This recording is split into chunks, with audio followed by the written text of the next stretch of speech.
Howdy, Heroes Hearth. This is Kyle Fergusson, and I get to sit down with Onyx, Funz, now Diamond Hand Funz, same team, different name, playing Qhira, which means I think we're all going to be nubs in the audience except for maybe 4 of you. So inform us, Funz, about Qhira today. Well, Qhira, she's one of those melee assassins that doesn't get a lot of play. Because melee assassins right now, they're not exactly the strongest role. I think they're a pretty niche role in general. So Qhira, you have to have a very special draft, and you have to play against certain teams in order to make it work out.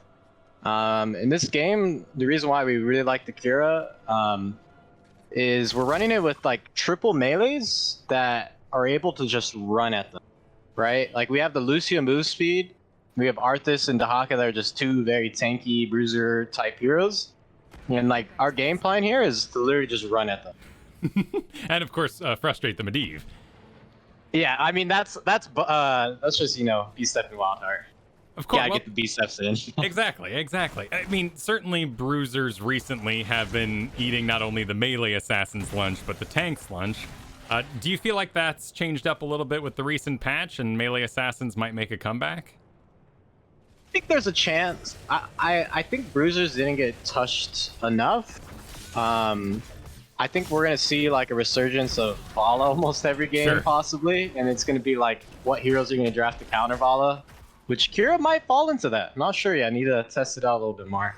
I definitely want to talk about Qhira, but you mentioned Vala. What's the build? Because everyone has a different opinion right now.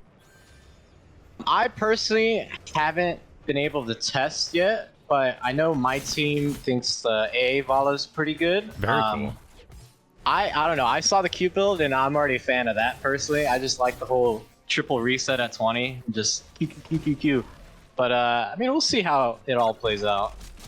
So you mentioned the draft here. Both these drafts are wild and rather bizarre. This is Game 5 versus Wild Heart. You guys are in the process of getting a reverse sweep. Melee assassins die. That's fine. We won't talk about that too much. So, classic. You mentioned Qhira came in because of the draft. This was a last pick. Were you hovering something else until that moment where you saw the enemy team get their last double pick? I think we were like going into this draft, we were expecting Wild Heart to Medivh, and I don't know if anyone remembers last season, but I believe it was Granite Gaming actually ran quad melee on this map into Medivh, and it worked really well, honestly. That's what this composition's mostly based off, is that Granite game, whenever they ran the 4 melee and they even actually won on this map specifically. Because what they would do is, you'll see us do it as well. Once these immortals spawn, we will just sit there and look for flanks and just pressure the Medivh team until they leave. You also have some amazing awareness of where the portals are going to be. Both you and Bad Benny kind of hunting around and finding where they're going to appear on the other side and getting them there. Let's start talking about this talent build a little bit, because it's not all the pretty pictures lined up. You kind of mix and match your own play style here. So at 1, you got maximum effort. Carnage, your Q, dealing that damage, increases slows. What's this for? Well, the Q1 is typically the more consistent talent. I really like the finishing touch, the passive for the auto attacks, but the Q with the slow allows you to set yourself up. Because Qhira's E is actually fairly hard to land, but if you have the Q and you hit the slow, it's pretty consistent on hitting the stun. Oh, so a lot like Leoric doing a swing before he does his Drain Hope. You get a slow, therefore easier to hit your revolving sweep. Yeah, it's actually very similar to Leoric like that. Does Qhira have a presence on Battlefield of Eternity? Is this something that's good at burning, or you would do on this map for any reason other than the draft? I think she has a bit more viability on this map, because Qhira's like main struggle and competitive, in my opinion, is the lack of macro. Like let's compare it to the more popular melee assassin like Maev. Like Maev offers bruiser clear or wave clear. She's very safe in lane. Qhira not so much. She's not really known for her wave clear capabilities. So that's why I think on BOE her stonks go up a little bit because you don't need to wave clear as much. You have some really cool awareness of the Diva Bomb and using something like your grappling hook or even revolving sweep to get out of that. And these sort of flanks are awesome. You're connecting with Hanzo attached to him, slamming him with the revolving sweep, and then just sitting on top of where the portal is going to be and just murdering. It's awesome. It's really cool. There's going to be a lot of Qhiras in Storm League this week because of you. I hope so. She's honestly like been one of my favorite heroes recently. She's so fun to play. But like what you saw right there when I dodged the D vision and went all the way around, like that was our game plan. Like either me or Benny. And I think Qhira actually excels in those scenarios where she could just run at you and just pressure the backliners. Let's talk a little bit about this build that's coming together. So you got your pain, my gain. Basic attacks against enemy heroes cause Qhira to gain armor. So just flat armor, not evasion. Here, this is for big Hanzo autos. Why this talent? Well, I'd say typically you do want the evasion if it like gets big value. My reasoning with the armor is we're kind of looking nice and we're kind of looking to just trade and out trade the Medivh team because with Medivh, he's missing a lot of damage compared to like double assassin, and the thing about armor is it actually gets more value, less percent damage than he has. And if we're looking at their team, they really don't have any percent damage, and I can pretty much free auto in team fights, and having like permanent 30 armor on a melee assassin is pretty sweet in my opinion. That's a cool way to think about it. I guess I feel like I've been stuck then in like this, oh, they have auto attacks and spell damage, I need armor, but think about the percent side of thing. Yeah, I like that. I think it's pretty important, not even just on Qhira. In like most heroes in general, it's important to pick talents that are the best in each scenario. I get kind of I get kind of trolled for it because I sometimes pick pretty bad talents that don't work out. But I'm pretty confident the 30 armor with the autos is pretty good this game. Like, it just makes trading so much better. It makes Lucio heals more efficient. And it just makes it a lot easier for me to play the game. To kind of rewind things back towards serious Noob Town, we got all these symbols appearing above our enemies, and that's part of your passive blood rage. Is there any reason you manage that in any way? Try to get it on multiple people at a time, or try to get to max stacks before you do something particular? So I actually think that's something I did bad this game. Usually in my like SL Qhira games, or like when I'm practicing in scrims, a big focus on Qhira is actually trying to maintain those stacks and get them on multiple heroes. But this game, you know, we're game 5, CCL, playing against my old team. I was super nervous, so I didn't really focus on that too much. But I think it's a pretty big, I think it's an important part of Qhira's kit. And I think that will, as we see more Qhira players, hopefully, I think that'll be the difference between good Qhiras and bad Qhiras. Is it like a Maltherian sort of thing where like you would get full stacks on somebody and then switch targets, or do you just keep wailing on Artanis because he's available? I think it's a little bit of both. Some scenario, that's the kind of the issue with Qhira and why she's pretty hard to play, is you have to have really good decision making. Sometimes it is better just to sit there and hit the front line, especially as you get other talents that we'll see here soon. But I'd say typically you want to just have it out on as many heroes as possible. That just looks cool, what you just pulled off there. You ended up picking up Unrelenting Strikes for your ultimate. One of the rarer goes. Is this your play style, or are you diving for the 20 power spike? A little bit of both. I just really don't like the other ults. Like, it feels so bad to just like stand still and cast the ult, especially with how easy it is to dodge, in my opinion. And I think into low CC teams, Unrelenting Strike actually can hard carry. Like, it's just, I don't know. And it has one of the best 20s in the game, obviously, that can pretty much hard carry games. Like the just on-demand silence. Like, we'll see it at level 20. It's absolutely insane. Like, it almost seems imbo to me, but you know, we're not seeing a lot of Qhira, so maybe it's balanced. I'm not sure. a 20 talent. The game does have to end at some point. I do see a lot of people, of course, do that final strike, and a lot of use it for lane clear, just to get it out because the cooldown's short. Yeah, I mean, you can actually, you can kind of use unrelenting strikes as wave clear. It's definitely not as good though. I think I can see the argument for wave clear though. Tell me about your level 7 here. We skipped over it. You got Healmonger. Again, a talent that is not kind of matching all the pictures, but why this one? It's pretty good for baiting, and it also helps out with Qhira. So the thing with Qhira is, if you don't have a lot of stacks on her passive, and you get turned on, you could just die. Like, but if you have just one stack on anybody below 50%, you get that 304 healing. And if you have one stack on 2 heroes, that's literally a 600 heal for free. Rather than like the 100 health you'd get for just having 2 stacks. So it makes baiting easier, it makes survivability a lot easier, and I think overall she's pretty solid talent. And some of these would be a lot more rhythmic or healing over time, but yeah, as you said, the bait, the pop heal is what you want out of that Healmonger. Yeah, it just makes being bursted less viable for the enemy team. Now tell me about this angle down here, because I was cheering for you. I wanted to see what you were going to cook up. I actually need to check. I haven't checked yet, because I thought Medivh didn't see me, but then all of a sudden he turned around and I was so sad. I really wanted that angle. Like, it looked so good for me. But unfortunately, you know, Medivh cheating, of course. He saw me there, so I had to back up a little bit.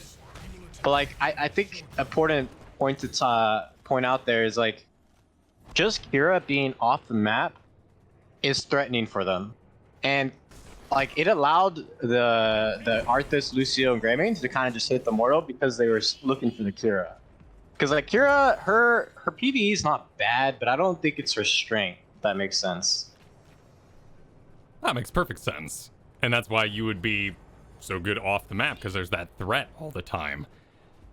Level 13, you got the Hunted. Basic attacks against enemy heroes increase your basic attack damage against that hero. So this is for focusing down single targets as opposed to doing more AoE damage like the other talents would do? Yeah, I mean, what a lot of like EU players I've seen on Qhira go, they like the Q13. My argument against it is, in competitive play, like I don't like standing still that much. And the Hunted, like, on paper looks really good to me. You start hitting as hard as a Greymane in Worgen, and it just makes, like, everything I want to do on Qhira better. Like, it makes you better at trading, makes you better at 1v1ing, and it's just overall, to me, it's a solid talent. I can see that in a tournament play with Pulsing Pain. You're giving away the longer you spin where you're going to end up and giving them more reasons to set up against you with roots and everything else. Yeah, Pulsing Pain is not bad. It just, I need more time to experiment. I'm not really sure when to pick it. Would you ever do like a full Q build with Chainsaw here? It's not bad. I really don't like standing still a lot in competitive. Like the Q animation on Qhira actually feels really bad to play. I actually don't like the Q onto the hero, but the rest of her kit's pretty fun.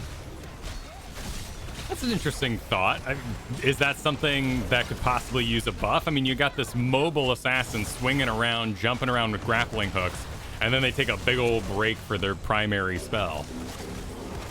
I don't think it needs a buff, but I don't like the Q talents that much. Like Q1's good, but the 13 might need some kind of change to it.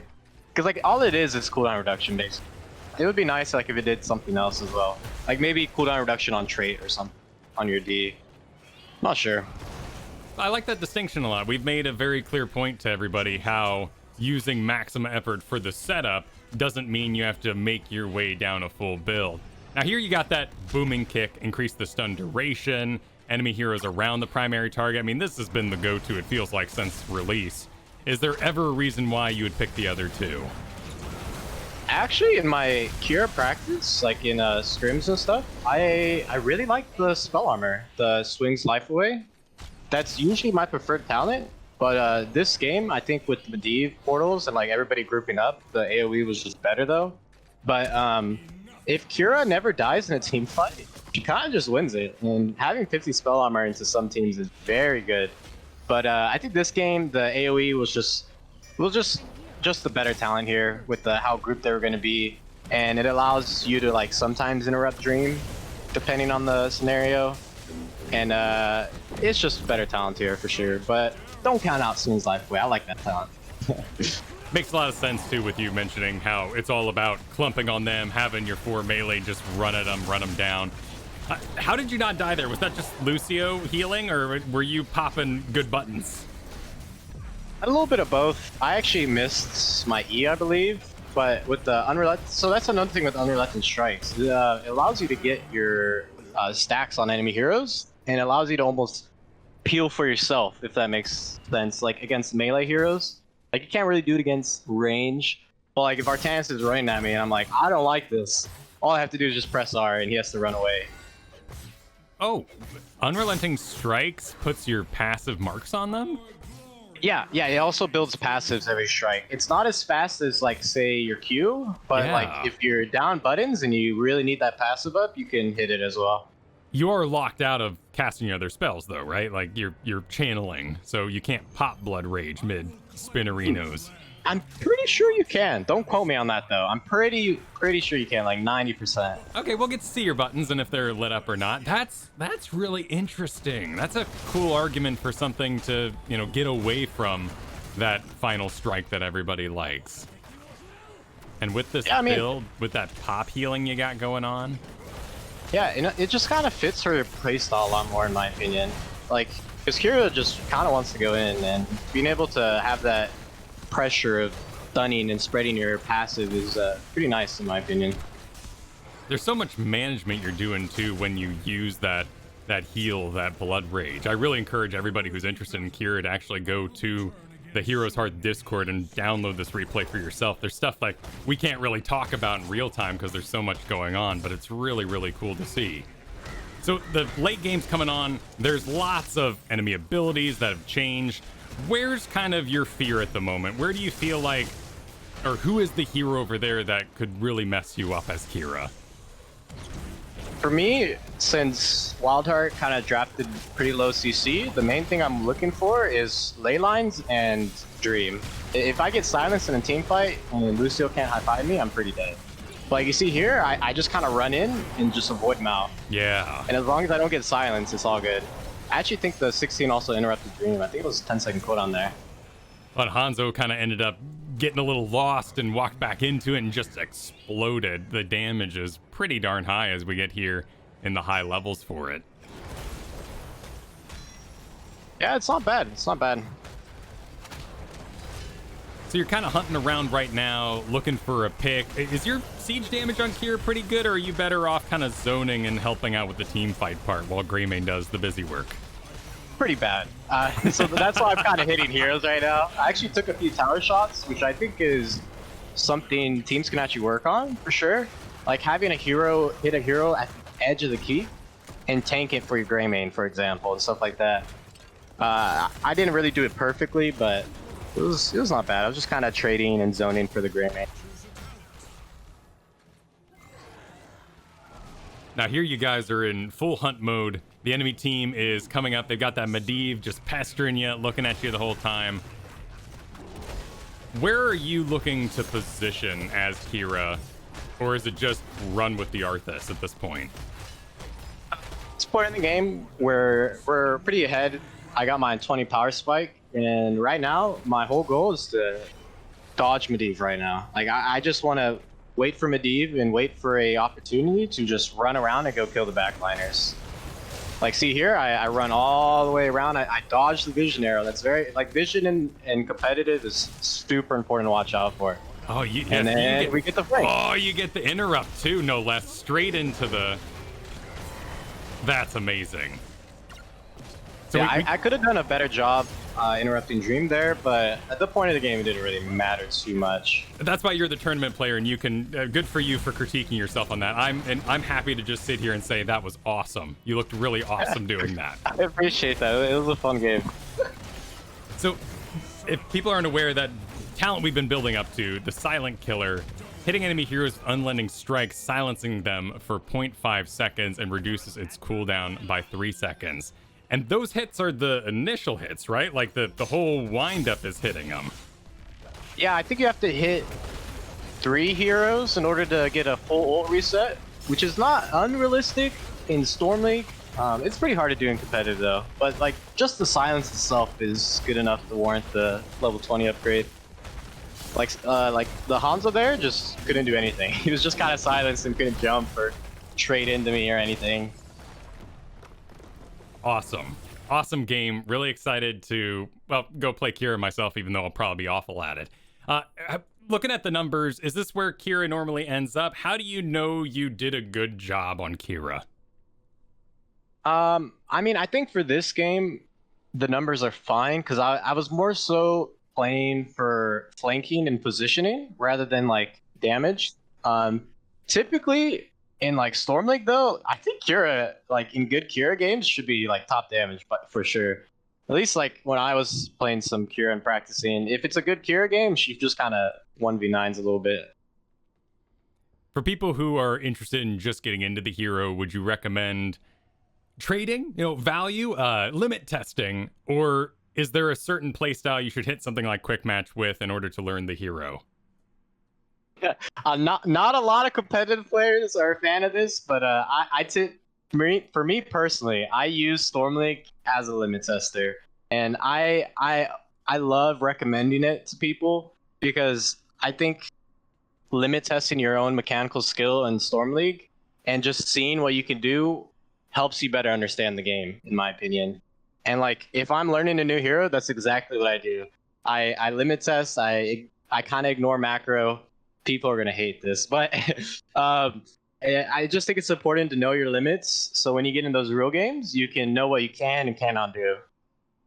And if you can get those 1v1s, that mean you get ahead. And who needed soak when everyone's dead anyway? Works out perfect. Exactly. Well, thank you for all the information, and thank you for joining me for this, Funz. Good luck to you in your upcoming match. Everyone here at Heroes Hearth, be sure to like, subscribe, ring that bell for more Learn to Play Here's the Storm content, and I'll talk to you soon.